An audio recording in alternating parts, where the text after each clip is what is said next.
Today, Day 2 competition of the Skaters Championship from Nationwide Arena in Columbus, Ohio. Hello everyone, I'm Paul Martini and we're getting set to bring you the interpretive free skate portion of the Skaters Championship here in Columbus. But before we get to the competition, our host Chris Cuthbert had the opportunity to catch up with Canadian Olympic champions Jamie Salé and David Pelletier to find out what's been going on in their world since Salt Lake City on this edition of Game Faces. One of the great skates in Olympic history. Feeds it in there, rebound, carry all in the wall, makes Hussey again. She's got both arms going, she's driving to the line. And this is a tremendous wheel-to-wheel battle. Here's the kid way in, scores! That is well hit, and that ball is gone. They are the pair who mesmerized the world with their emotionally charged program Love Story, and their Olympic story played like a Hollywood movie. On this big skating weekend, I'm Chris Cuthbert, and welcome to Game Faces on CBC as we welcome Jamie Salé and David Pelletier. We'll get to their story in a moment and talk about the future of skating, but first, let's see how they're staying cool on the ice these days. It's 8 a.m.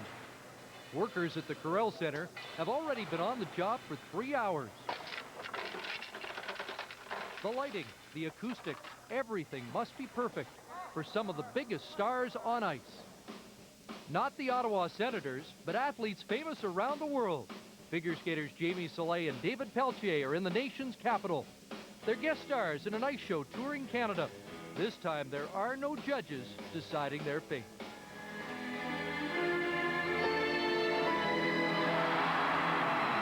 The controversy over judging began with this performance at the Salt Lake City Games.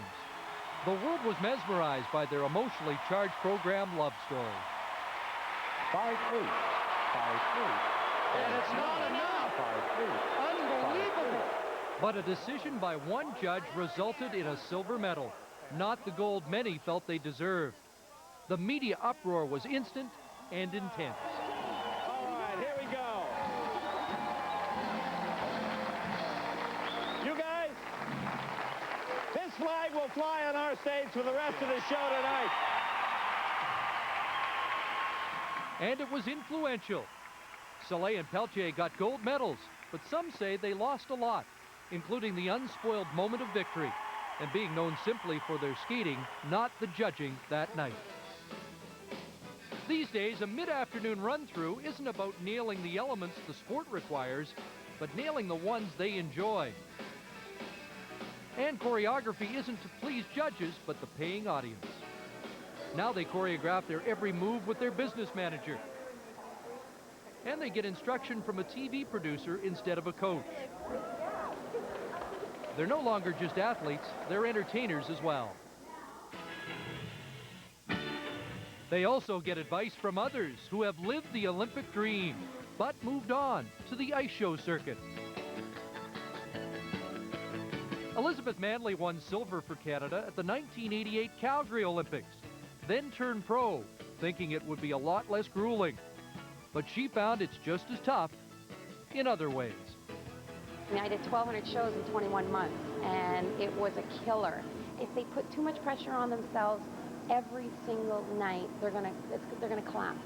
You have just as much pressure, just as much stress. I mean, you've got a financial gain on the line.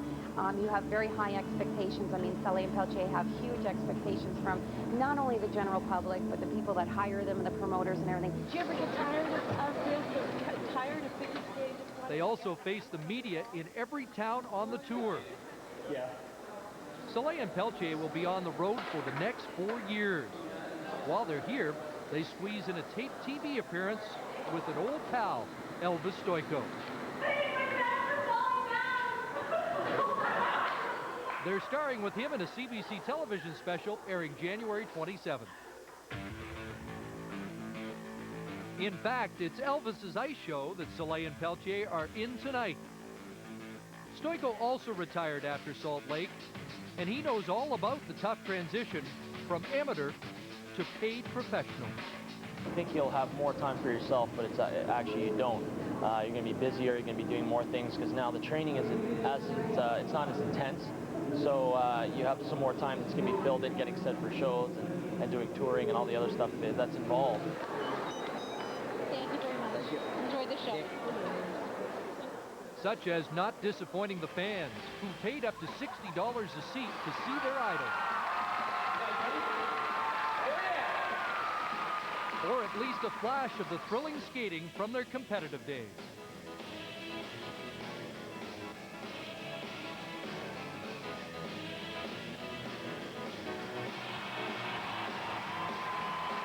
No matter how rocky things got for this pair, their fans never wavered. First day back after a couple days off, it's tough, but the audience is amazing, amazing. Standing ovation, it almost brings tears to my eyes. A bit shy about it, but it was fun. We had a good time, and the show's going great. We're all having a great time. I love this country. Oh, Canada. That's so great. Jamie and David, it was one of my greatest memories of the Olympic Games, watching you two perform to the peak on that great night. When you think about that night now, can you think about the program without all the clutter and everything that happened afterwards? It's not hard to only think about the program because it was such a magical time for both of us. The build-up just to get there, the whole year was just absolutely a whirlwind for us, really stressful, and we had our highs and lows. But when you actually lay it down on that night and you've dreamt about it your whole life, it just feels so good. And the only thing I can really think of is really probably the last minute of the program where I said to Dave, we did it. And he's like, no, we're not finished yet, because we had fallen on our ending position in the short. So he was still focused right to the very end. And then when the music did stop, I was almost paralyzed. It was such an amazing feeling. David, has the whirlwind ended? No, we kind of lost control as soon as we got off the ice and the marks came out. Then something hit the fan, and it went on from there. And it was an amazing ride at the Olympics. We just ride with public and the people outcry about the situation, and we just basically, you know, when you feel like 95% of the population is for you, and it's really easy. And then since the Olympics, it's just been one thing after the other, and it's good things, all good things. We've been enjoying ourselves. The response of the people on shows that we've been doing in Canada has been amazing. Standing ovation before we get on the ice. It doesn't get any better than that. So obviously there was a few lower points, but that comes also with the transition from amateur to professional. You got some growing pains to do, and we got through it, and right now at this moment as we speak, we are exactly where we want to be, so it's all good. I want to talk about that transition a little later, but back to that night, I remember you coming up to our platform after the competition had ended and you were the silver medalist. And it was as if you knew that you'd done all you could, and you wanted some kind of reassurance from Barb and Paul that you were right about that. And at the time we mentioned that it may be a bigger story, that it was a silver medal. Did you see the rest of it coming? Did you know how it was going to mushroom and snowball? Well, not really. I mean, obviously I felt that there was some weird karma going on. I felt that people were talking. I even felt it just from the commentators, both NBC and CBC. And of course, our coach was very calm about the whole thing. He was just like, you did your job, and I'm very proud of you guys, and you just keep your heads high. And he was very, very good at that. But then, you just hear things, so it kind of made me feel a bit weird, and I wanted to be validated. And it was like, did I make a mistake? Like, did I miss something? And what happened here tonight? Like, it was just sort of we went through a lot of emotions that night for sure. It was really confusing. We went through being really excited and happy and thrilled to being really angry and mad, and then to being kind of just sort of confused and then happy again. It was just I was exhausted, let's just say that. I was really exhausted, probably at about midnight that night. And it was just starting, but you become Olympic champions. Has it been everything you dreamed it might be if you were to become Olympic champion? Well, I don't know. I don't know if Jamie thinks of us as Olympic champion. I know, as far as I know, as far as I see ourselves, I don't see us being Olympic champion. It's just a title.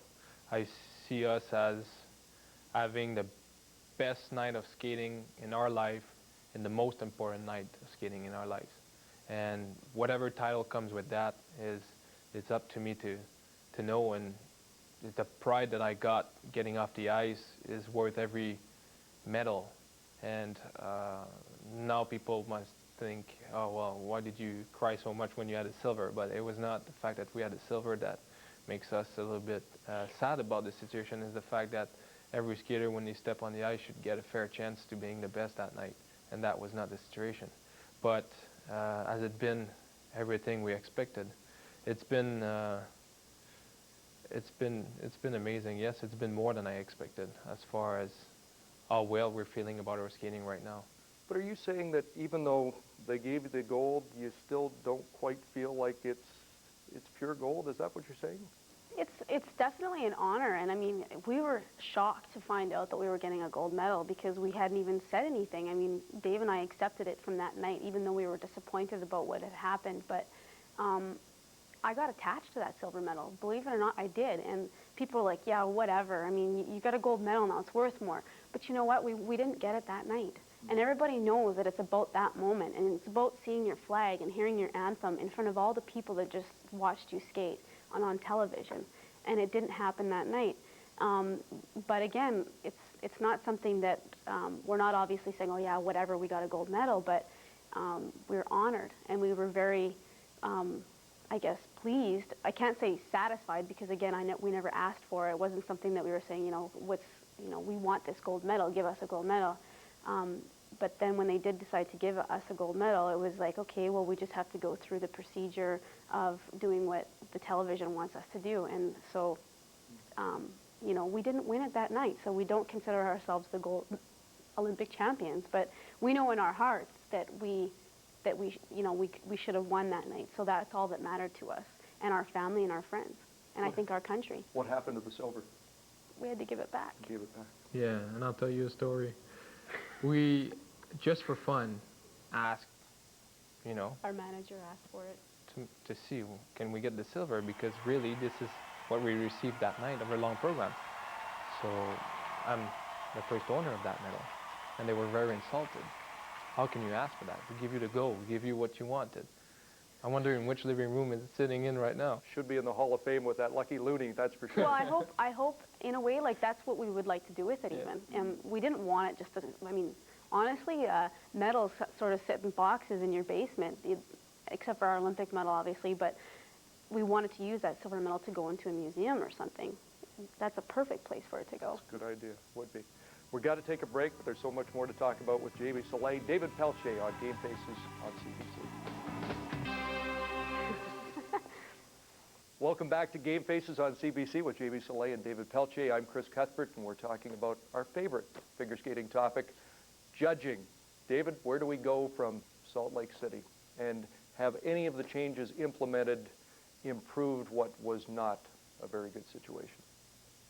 Well, I'll start by telling you a little story that happened to us about 2 or 3 years ago. We had this judge from Japan that came to Montreal to learn how to judge pairs. And she, being from Japan, really did not know pairs because the country doesn't have a background in this discipline. And she came in, she spent about a week with us, and then she took off. And then we showed her how to lift and the throws and everything. And we saw her judging us 6 months later in an NHK trophy. Now, for somebody to be able to sit on an international panel and having to learn basically whatever there is to know about pair skating in the last 6 months, she's either a genius or she still doesn't know what she's doing.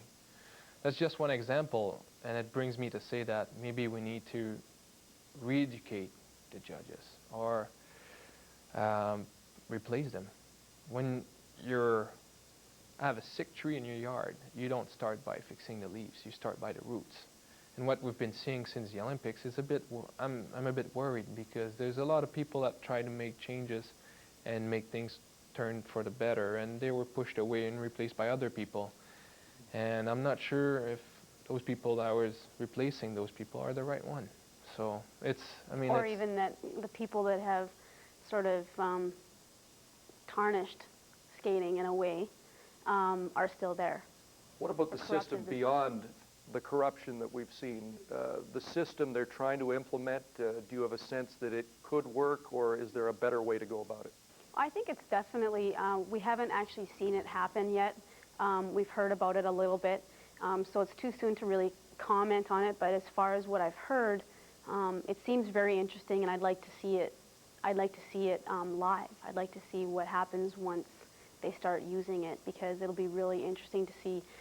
It'll be different. The audience probably won't really get it at first, but you know, who knows? I mean, I hope for the skaters' sake that it really does work, and they have to also realize that it's a judge sport, and with judging you do get a little bit of not favoritism, but obviously, you know, you want to go for your team a little bit more, but we're hoping with the new system, the judges won't be able to, you know, put their team first just because it's their team or because that's what it should be.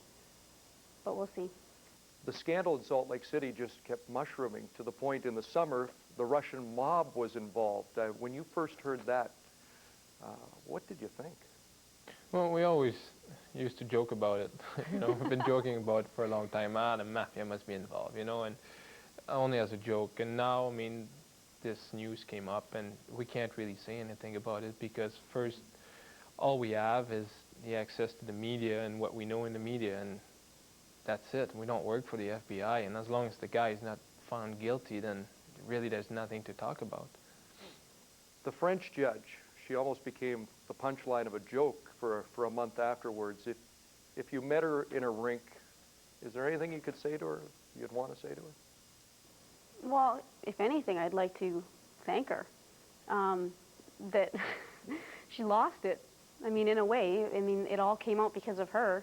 I don't know if it was she was doing it for a good thing, a good reason, or not a good reason, but in a sick kind of way, I'd like to just, even just, it's old news now, and I'm over it, and I'd even just like to know, like, tell me really what went on. Like, to me, it's, in some ways I don't care, but if I was to run into her, I would probably just be like, tell me about it. What happened out there?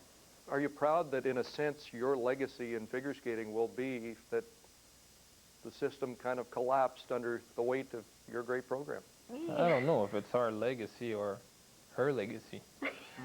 You know, all we did is skate. Maybe the way we handled it after made a difference, but that's not up to us to say. Maybe in a couple of years we'll see. But obviously people will always look at us as the one that really started everything. Elvis Stoico told me on the way to Salt Lake, on our plane, he said, you know, weird things have happened at the Olympics. And he meant, you know, you can be fifth in the short and win. He said it's happened before where you think you're out of medal contention and you end up with a medal or something. And he really enforced that. Weird things have happened. And I thought, like, what? I mean, my event, if I skate, great, you know, hopefully I'll win. Big deal. But I still talk to him about that today. What do you tell kids that want to compete and have to deal with the judges? Do you have to warn them, or are you afraid of scaring them? No, we don't talk about it. To get there, you can't, you have to be in a very special frame of mind, and you have to have a very special attitude about what you're doing. You have to enjoy what you're doing, and you have to basically be naive about what's going on and not think about it. But you also do a lot of character building, you know. We didn't always win gold medals, and I've come last before, and I've had absolutely terrible skates, but it teaches you a lot about yourself and about life, and I think every child should be put into sports. It doesn't matter if it's recreational or very competitive. I've learned so much through sport that I probably wouldn't have learned, you know, going to school or working. Well, you continue to skate, and we'll talk about skating without judging when we come back to Game Faces on CBC.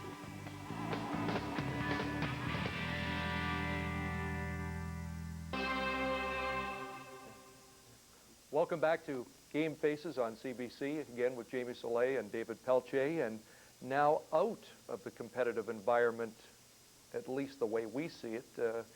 Has that been a big adjustment? We've definitely had some challenges to deal with the last few months, and we've enjoyed it, and it's work. You know, it's not, when you're amateur, you had a routine. You know, you train from Monday to Friday, you work out every day, and you eat a certain way because you want to be healthy, and now it's like, okay, you're shipped off to New York City for just 2-hour signing appearance, and you're back the same day, and it's just crazy. Our schedule is really crazy now, and it's a little bit exhausting, but, you know, like Dave said, it comes with the territory, and we're taking it in right now, and we want to enjoy it because it won't last forever. Right now we've signed with HSBC Stars on Ice in Canada. We'll be touring for 4 years, and you know, we want to enjoy it. Like I said, it doesn't last forever, and we're trying to do as much as we can. What are the other challenges? And David, do you have to feel like there is some sort of competitive spirit inside to be as good as you can be?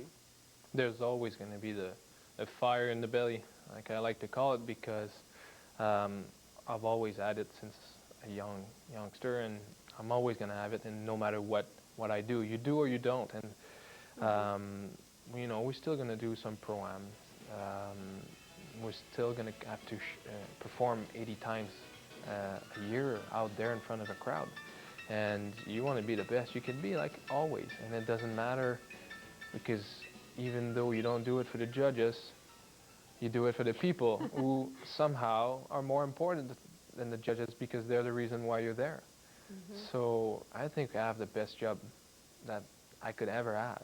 I don't have a bus. I'm my own bus. I get to share it. You might get an argument on that. I get to share it with a very special person. I get to travel, which is my other passion, and I get paid good money to do it. So it's a wonderful job. We haven't talked a lot about Elena and Anton.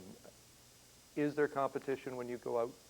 Do you have to still be as good, if not better? You know what? It's we didn't know what to expect, but we've always been good friends with them because the media has always all of a sudden created this competitive thing with them, and we've sat down with them a couple times, just casually, like at dinner or something, and at rehearsals, and even just laughed about it, because we said, you know, we've never been enemies or real like fighting competitors. And now that we're on the same tour together, we're really enjoying each other's company, and they're great people. I don't know what it's like in the guys' dressing room, but Elena and I are, you know, we have fun together, and we went for dinner with them a couple times, and we're enjoying it.